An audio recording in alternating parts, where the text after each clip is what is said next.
네, 언론인 여러분 반갑습니다.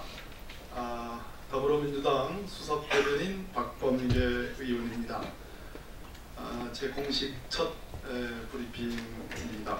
앞으로 잘 부탁드리겠습니다. 평창올림픽의 평화 무드 조속한 북미 대화로 이어가야 합니다. 근대올림픽의 창시자 피에르 쿠베르탱이 하늘에서 미소 짓고 있을 것입니다. 평화와 화합이라는 근대올림픽의 정신을 이토록 잘 구현한 올림픽을 찾아보기 어렵기 때문입니다.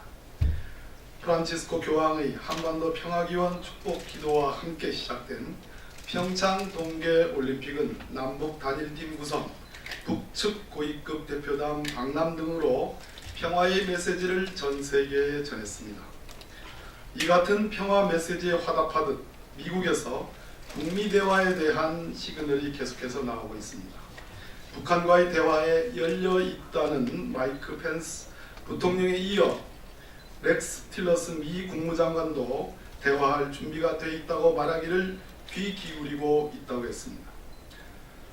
수전 손턴 미국 국무부 동아태 담당 차관보 지명자도 미국 상원 청문회에 출석해 우리의 우선순위는 외교적 합의를 통해 한반도 비핵화를 달성하는 것이라고 하면서 제한적 선제 타격, 이른바 코피 전략을 갖고 있지 않다고 밝혔습니다.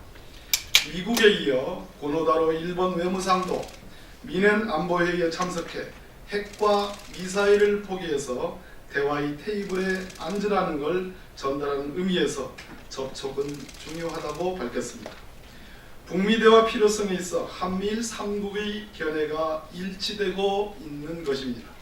이제 북한이 화답할 차례입니다. 김여정 노동당 중앙위 제1부부장의 평창올림픽 참가로 북한이 보낸 변화의 시그널을 이어나가야 할 것은 바로 북한 자신입니다. 북한은 더 이상 북미 대화를 거부할 이유도 없습니다. 평창올림픽에서 시작된 평화 무드를 항구적 한반도 평화체제 구축으로 이어나갈 수 있는 절호의 기회이기 때문입니다.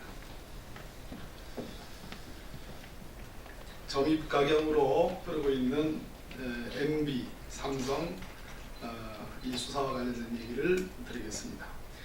이명박 전 대통령이 다스 미국 소송의 몸통 아닙니까? 이학수 전 삼성그룹 부회장은 지난 15일 서울중앙지검에서 조사를 받으며 김백준 전 청와대 총무기획관의 요청으로 이건희 전 회장의 승인을 얻어 다스의 소송 비용을 대납했다고 고백했습니다. 이에 대해 이명박 전 대통령은 다스의 미국 소송에 관여한 바가 없다고 응수했습니다. 이 전 대통령의 이 같은 해명은 해명이라기보다는 이제 더 이상 빠져나갈 구멍이 없다는 자기 고백처럼 들립니다.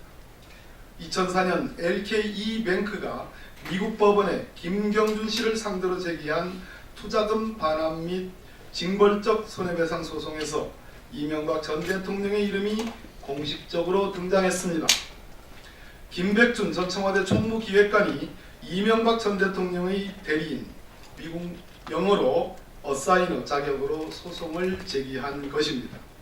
다스가 김경준 씨를 상대로 제기한 투자금 140억 반환 소송에서 미국 법원은 이명박 전 대통령과 김백준 전 기획관이 다스와 한 몸이며 BBK와 마프펀드의 소유주라고 주장한 김경준 씨의 주장을 증거로 채택했지만 이를 증거해서 배제해달라는 다스의 주장은 배척한 바 있습니다. 이후 이 소송이 취하되고 투자금이 반환되는 과정에서도 당시 청와대의 그림자가 너무도 짙게 그리워져 있습니다. 김백준 전 기획관이 이학수 전 부회장에게 한 다스 소송비 대납 요청도 결국 이 전 대통령의 의중이 반영된 것임이 분명해지고 있습니다. 검찰은 철저한 수사로 진실규명에 나서길 바랍니다. 한국 GM 사태, 노동 생산성이 문제라는 홍준표 대표의 인식이 문제입니다. 홍준표 자유한국당 대표가 한국 GM 사태는 근본적으로 노동 생산성의 문제에 귀착된다고 밝혔습니다. 우리는 홍 대표 이 같은 인식이 문제가 생기면 일단 노동자 탓만 하고 보는 균형감을 상실한 견해라는 사실을 분명히 지적해 둡니다.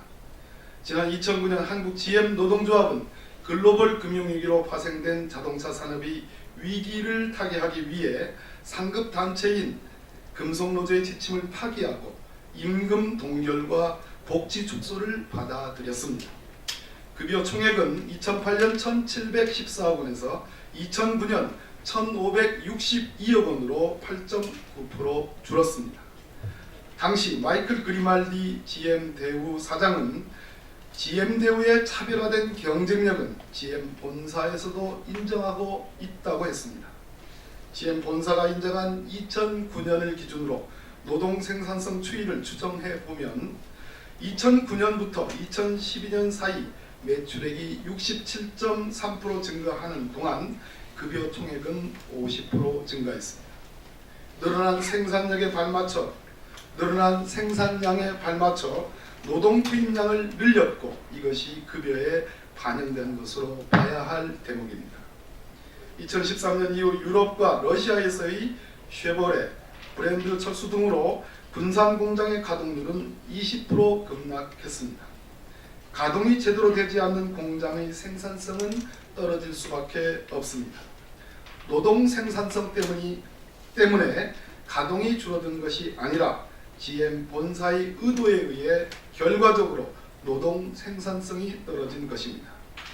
홍준표 대표께서 노동 생산성을 비판하려면 먼저 관련 자료를 손에 꼭 쥐고 내놓지 않고 있는 GM에 성실한 자료 제공을 요구하는 것이 순서일 것입니다. 이상입니다.